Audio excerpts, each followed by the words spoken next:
San Fernando City. Dear Heavenly Father, we thank you, God, for today. Thank you, Lord God, for the family of Brother Ricky.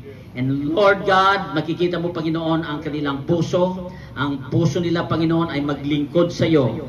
Salamat, Panginoon, sa kanyang mga anak, Panginoon, na supportive, Lord God, sa kanyang adhikain, sa kanyang puso, Panginoon, sa kanyang burden, O Lord God. Ganon din po si Sister Ann, O Lord, ipipray po namin na makipag-participate, Panginoon, sa pamilyang ito.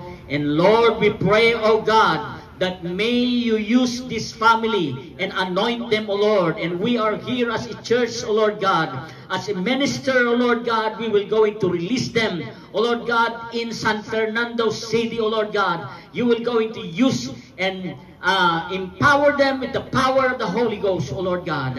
Empower them, Lord God, with that seal, O Lord God, to share the good news, O Lord God. At maraming maliligtas na kaluluwa sa pamamagitan ng kanilang paggamit mo sa kanilang Panginoon. Salamat, Panginoong Diyos, O Lord God. I pray also, Lord God, sinabi mo sa iyong salita that you will supply every need, O Lord God.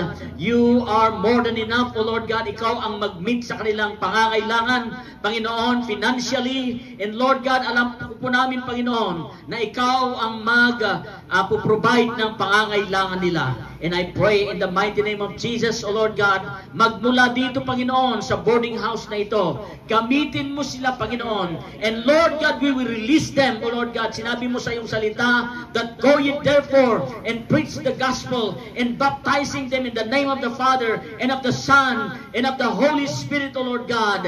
And Lord, we will going to commission them, O Lord God, today. O Lord God, this is your day, O God.